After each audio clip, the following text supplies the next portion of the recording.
Hello and welcome to the Bike Lane. I'm Matt Keenan, as always joined by Scott McGrory and Wade Wallace. Scott, big program in store. Absolutely, Matt. It's always a pleasure to be here, isn't it? Look, I'm looking forward to listening to the relatively unknown, but I think very underrated David Tanner on the Any Questions for Dave. He's tough.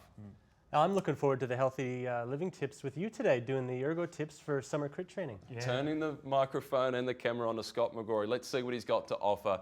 We've also got what's on your mind, and we're back out to the hot lap with the Carnegie Caulfield versus St Kilda Cycling Club. The battle reignites, this time with the women. But the Tour de France course was recently announced. Mind you, before that, we saw Chris Froome somehow manage to win a criterium in Japan ahead of Peter Sagan and then Rui Costa in third place. Incredible. Versatile. Amazing. But for a serious race, Tour de France. Course has been announced. Thoughts? Okay, if I look at the highlights, I think we're going to see the biggest crowds in the history of the Tour de France when they start in Britain, absolutely. With all of the, off the back of Chris Froome and also Bradley Wiggins winning the Tour, the hype of Team Sky, it's going to be massive. But it will be easier to understand the French. Perhaps. Look, the low light for me, as bad as this is, look, as a fan, love it, but the cobblestones, I don't think they have any place, this number of cobblestones in the Tour. You mean the highlight? The highlight is the cobblestones. It looks like this might be 2-on-1. It's the cobble. I mean, what you want to wrap these guys in cotton wool and bring them to the mountains unharmed. And I don't want to see harm, obviously, but a little bit of carnage. I don't want to see this being a pure physiological contest. I want to see some bike handling skills being rewarded by the end of the tour. You want to see some slings, don't you? This is a guy who grew up playing ice hockey as a kid. Yeah, toothless riders. No, I don't want to see anyone get hurt. So, what aren't you looking forward to then? If that's what you are looking forward to? I'm not looking forward to the omission of sort of one-time trial. Like, we have one-time trial, which is going to be great. It's going to be very suspenseful. But the fact that there's nothing in the first week or first 10 days is it feels like something's missing. Well, your highlight and low light, mine have just flipped. I think the pavé, it's a little bit too much because 9 sectors is a lot, and you can have one fantastic day of racing, one brilliant day of racing, which could destroy the next two weeks or so. And awesome. It's awesome. But you don't want to see one of the big climbers completely eliminated from the pavé. And then the time trial, I like it at the end because it just holds that suspense for a little bit longer. One guy who knows the course better than most of us, well, at least he's held a yellow jersey at the Tour de France, is Phil Anderson. Here's his thoughts on next year's course. The rumour is, Phil, with the release of this year's or next year's Tour de France course, is that you think it's a bit soft. Well, I think after the last couple of years, we've seen some very difficult courses, even in the Giro and the Vuelta. We've seen some really challenging stages, and this year, there are some elements of difficulty there. It's not like it backs up like last year or 2013's tour. The last week was just horrendous. Alpe d'Huez twice and mountain time trials and the Glandon mountaintop finishes just about every day. Wouldn't say it's a fizzer, but it's not as challenging as some of the years gone by. What about the stage across the pavé? We're split at the bike lane. Some of us like it, some of us don't. My first tours, there was always a stage in the north there, and I always went over the pavé, and I guess sort of by the mid 80s they started phasing them out or just putting them in as a bit of a novelty, and it's kind of followed through till now. And every time now it comes into the play, then all the general classification riders arc up because. It takes a real complete rider to win the tour, and that just throws another element into it. Being able to handle. Sounds like you like it. Yeah, I mean, I'm a bigger rider, stronger rider, classics rider, as well as reasonable tour rider. So it did suit me. And if I could gain a couple of minutes on the Colombians or something like this on the pavé, then it was a couple of minutes I didn't have to worry about giving away in the mountains. And through the mountains and so on throughout next year's tour, a few of the spots go to where you held the yellow jersey in the past. It'll be nice to bring back some memories.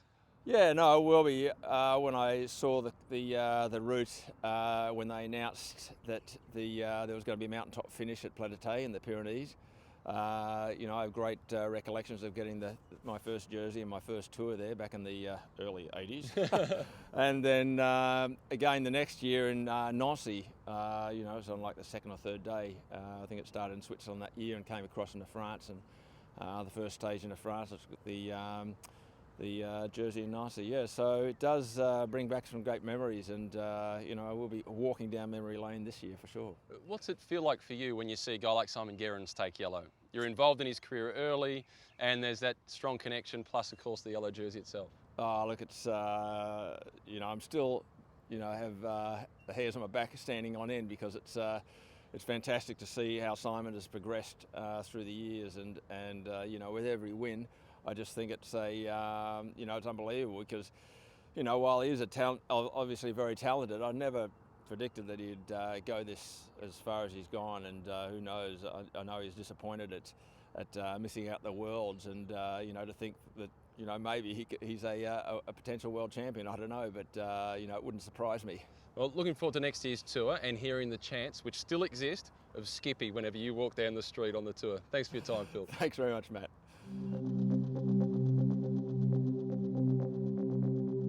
After spending a couple of seasons at Saxo Bank, David Tanner is now with the Belkin squad, and he took some time to answer your questions.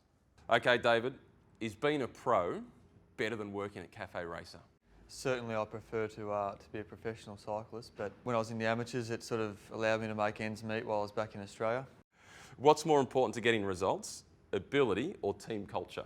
It's a tough one because, I mean, at the end of the day, I don't think it matters if the results are there, you know. So each team has different elements, different guys have different characteristics and whatever, and you need the talented guys, and you also need the guys who give the team spirit and the, you know, the matemanship, or however you want to call it. So it's definitely a tough one to answer that question. Your teammates are in China at the moment. They've won 7 stages in a row. Are they going to get arrested for their post-stage shenanigans? That's highly likely. I think that the main factor in that question is if they get a flight the day of the last stage, or if they stay the night of the last stage. You've smashed your knee up, your leg up pretty badly a few years ago. Any lingering problems? No, I generally no. I actually had a bit of a scare in my crash in the World Championship because I knocked my knee right where the rod is still in the leg. Is Bolka Mollema aware of the high-pitched tone that comes from an Australian commentator when he wins? Well, I mean, I don't think there's a lot Bolka's not aware of, honestly. You spent 6 years as an amateur in Europe trying to make it into the pro ranks. What took you so long? I had some bad accidents and things like that right when I was on the verge of, you know, of making the big step. But I think the biggest thing was I was an Aussie in France, and obviously to take the spot of a Frenchman, you have to be 10 times better. I'd win 1 or 2 races a year, but I'd get second, you know, 6, 7, 8 times. And I think my last year I was 25 times in the top 5. But I wasn't exceptional and win 10 races a year to just go directly to the pro peloton. You started with Bjarne Riis at Saxo Bank. Is he the world's most serious man? Honestly, no. I've spent time with him on team buildings, and when he's out of the media attention, the media spotlight, he definitely loves to have a good party with his riders. And tell him we'd like to see that Bjarne one day. Yeah, I think it's definitely there, and it's a shame the world can't see it because he's definitely, you know, from my experiences in the team building, when he wants to have fun and let the hair down, he definitely does. We know you're not going to be distracted by social media. You're not on Twitter. Why? I think Twitter's a bit of a hoax, to be honest. I can see that there's some good parts to it, but I think that there's more downsides to it than positives. So I've never even considered getting on there. Not being on Twitter makes you the perfect candidate for the secret pro. Are you the secret pro? It's Simon Gerrans. Perfect. For sure. So David Tanner answering the questions as Simon Gerrans is the secret pro. But he is underrated, isn't he? Oh, look, he absolutely is. And I think, you know, we commentated Amstel Gold this year. I thought Dave Tanner was the best of the Belkin riders, but he put all of his energy into helping riders from the team that didn't perform. Yeah, he flies under the radar, and I've seen more of him in the summers at the coffee shop in Elwood than I do on the television footage or in photos and that. Maybe that's why he's going back to Monaco, so he doesn't get remembered for the guy at the coffee shop in Elwood. You'll see more of David Tanner next year. And next up, we're going to talk about the women's cycling with the NRS just having been completed.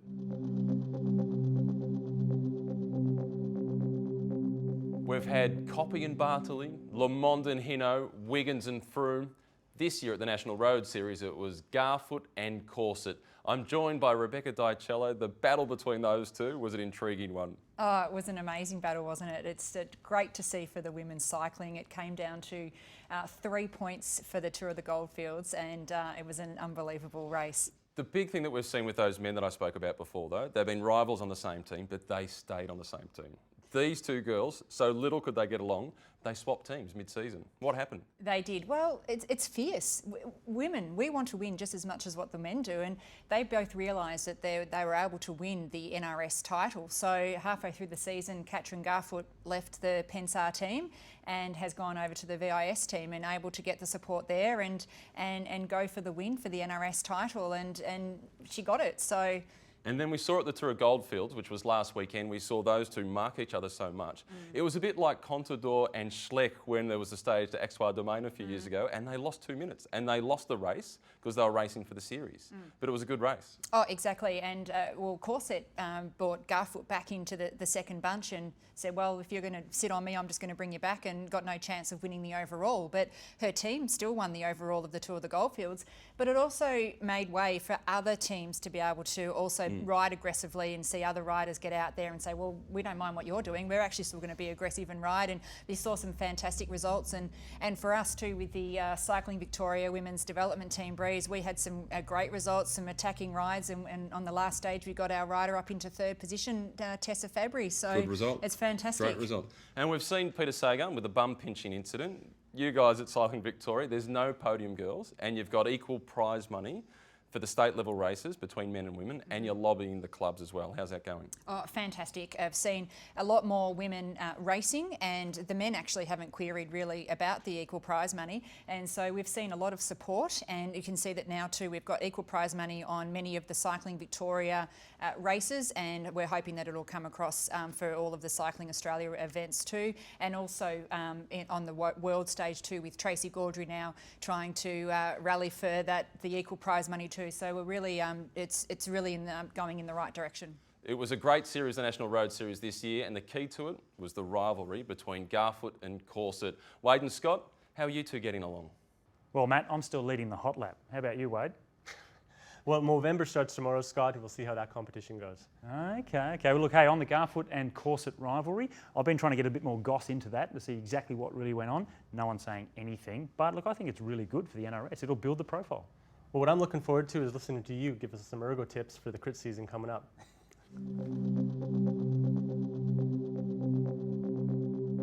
In the Healthy Living Tips this week, thanks to health.com.au, it's Scott McGrory who gets put under the microscope. Last week, we had a really strong response to Scott's suggestions on how to get a 15 to 16-year-old to fulfill his potential. Scott, to fulfill a potential for crit season for a guy like me, what would you do on the ergo?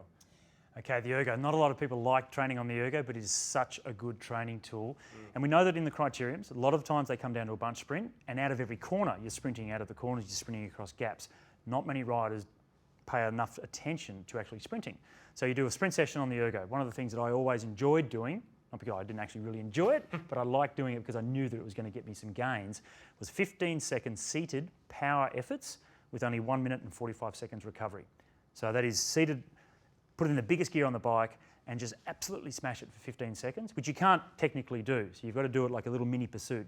Hard at the start, get it up and then try and hold onto it, and you will die towards the end. And the trick is to try and hold onto that power right to the end of the 15 seconds. Quickly put it into a really small gear and then keep pedaling so you can get some recovery in. 1 minute and 45 seconds, bam, into the big gear again, do it again. I used to do 10 of those, have 5 to 10 minutes recovery, and then do another 10, so 20 15-second power sprints. Wow. But if you're a regular type of rider, then maybe you can break that down to 5 or 6 to start with. And I really enjoyed doing it with the Carlton Football Club when I was working with them, because I got so many of the riders to vomit after the end of those sessions. So it will hurt, but it will give you big gains when you're trying to improve your sprinting. How many times a week would you do that? Oh, look, I'd start with maybe 2 times in the first week, after maybe the first couple of weeks, and then try and build up into doing 3 of those sessions a week on top of the other training you're doing. It sounds a lot, perhaps it is, but you'll get some massive gains from it within 3 weeks, I think. So would you match that with other ergo sessions during the week? Well, there are other sessions, and with the weather we're having in Melbourne at the moment, you could do lots and lots of ergo sessions with all the rain we're having. But 20 seconds on, 40 seconds off, but in a smaller gear, which is very similar to what they do in the team pursuit training now.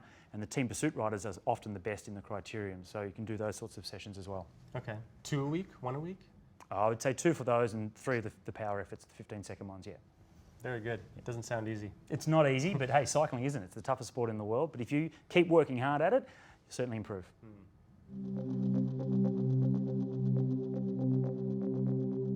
A favourite segment, What's on Your Mind? Because every now and then I get to hijack it.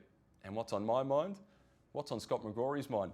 Do not take coaching advice from Scott McGrory. That ergo session sounds desperately tough, but I think if you followed it, you'd probably go pretty well. Well, we got the question that came in from Bob via the website as to the ins and outs at Orica-GreenEDGE, and there's been a few. What do we make of them? Well, let's start at the top. Caleb Ewing, we all know how good he is. We spoke to him last week. They had to sign him.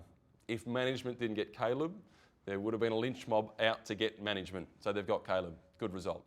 The 2 British riders, the Yates brothers, Adam and Simon, it's a really good in for the team. They are going to be young superstars, and I do not know how they poached them from Team Sky. You would have thought that Sky would have got them before GreenEDGE. They'll be great for the team. Great result. Another poach from Team Sky is Matty Heyman. Matty Heyman will come as a Cobble Classics rider, captain on the road, perhaps to replace someone like Stuart O'Grady. He's underrated. We spoke to David Tanner earlier on. He's underrated, but Matt Heyman, seriously underrated.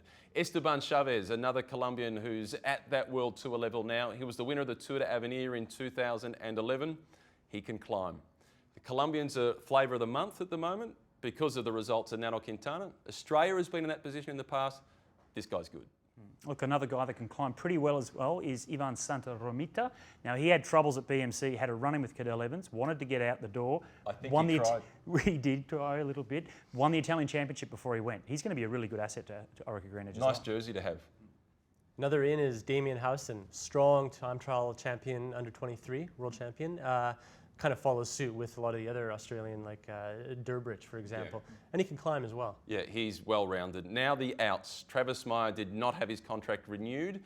If Travis is good enough, he can get back to this level, but the test will be put to him. He's with the Drapac team this year. Well, next year anyway. Well, another out is a friend of mine, so I don't like to talk about this one, but it's Alan Davis. And this season has been the demise of his career. Very unfortunate, but he had some personal problems in the background that has really led to the downfall of Alan Davis, a man that just never really reached his full potential. Stuart O'Grady, out, retired, asterisks. It doesn't need much more explanation. Daniel Tekla-Harmonot, the Eritrean, this guy's got a really big motor. He just did not quite fit in. He goes across to MTN Quebecer. I don't think we've heard the last of him. Let's hope that he fulfills his potential because the guy's good. Thomas Vaitkus, he unfortunately, injury, just riddled by injury, and that's mean he's underperformed, so he's another rider that's out the back door.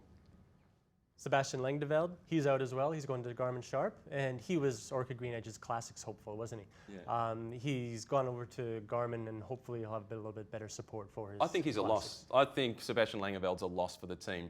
Fumi Beppu, he goes back to some familiar territory, Trek. He spent some time at Discovery Channel in the past.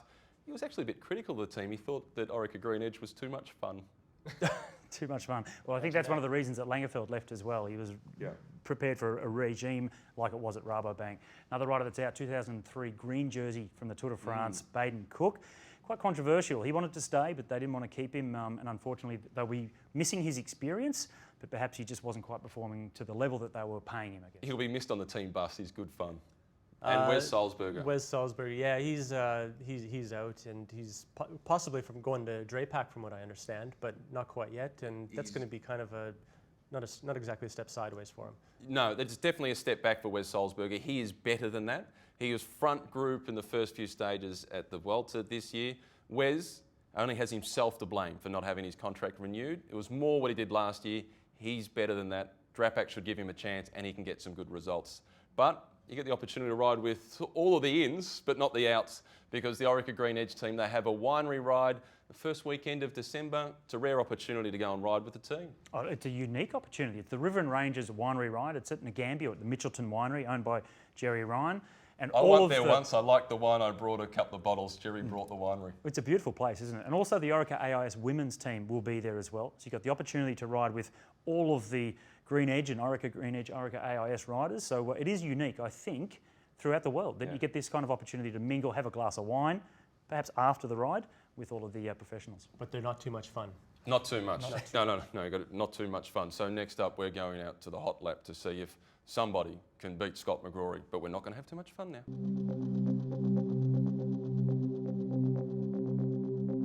Welcome back to the hot lap. Here is the opportunity for the St Kilda Cycling Club to restore their reputation or confirm their reputation as latte drinkers. Jenny McPherson, you've got the responsibility for St Kilda. David Lokes let you down last time as Luke Parker got the win. Can you get the better of Nicole Whitburn? Oh, definitely. I've been training pretty hard for the last couple of weeks, so yeah, definitely. She's confident. She should be. She's just recently won a watt bike power sprint competition, so her form is good. I spoke to Nicole yesterday. You were already making excuses. You sounded nervous. I was making excuses. I'm coming off a bit of hard racing on the weekend, so Jenny McPherson's been training pretty hard. And it's the battle of the nicknames. You're known as Black Caviar, and you're the Honey Badger. So, broken thumb, is that right? I'm going to get it x-rayed after we get this So done. possible broken thumb. You're suffering from fatigue. Yes. Excuses are coming out already. Yeah, that means that they're serious. Let's get set to go. It's Jenny first. Jenny McPherson is on the start line. Jenny, can you beat Nicole? I'm going to give it everything I can. You've done a couple of warm-up laps. Yeah. You've just landed from New Zealand last night. You've got overseas experience underneath your wheels. You're ready to go. On the count of 5. 5, 4, 3, 2. 1. Go, Jenny! Come on, Jen. Well, pretty quick with the click in there too.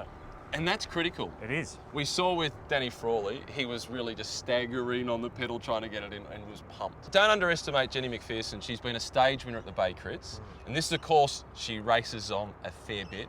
She's got the home ground advantage. Yeah. And look at that. I think they've resurfaced since we last did our hot lap. You're worried about them beating your time. Times are going to be faster than ever. Wade's nervous. Tailwind, resurface, faster conditions. We're looking at sub 1 minute. Oh, You just want to make sure. You just want to make. You just want to make sure yours doesn't get beaten. She's been out there almost for a minute now with the highly technical timing device. This is ratified by the UCI for world records. She's on her way through. She is. Here comes Jenny McPherson, 180. a stage winner at the Jayco Bay Cycling Classic. She's looking to get the better of the St Kilda Cycling Club to beat Carnegie Caulfield, and she stops the clock. We might wait until she gets back and she's going to have to explain herself.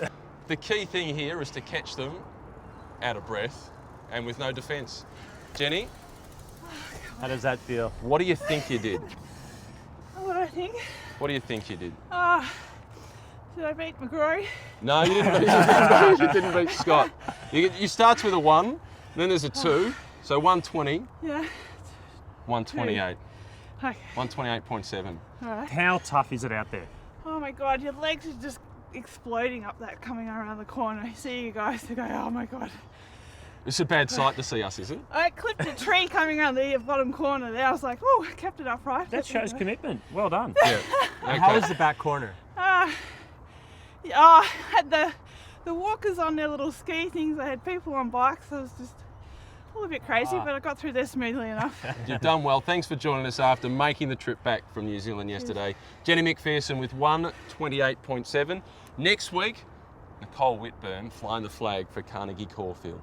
Jenny McPherson, she has put the time on the board. Nicole Whitburn, you now have the pressure and the responsibility of a 600-strong club, Carnegie Caulfield, to try and better the time. For us, I'm nervous. It's razors away. Movember starts tomorrow.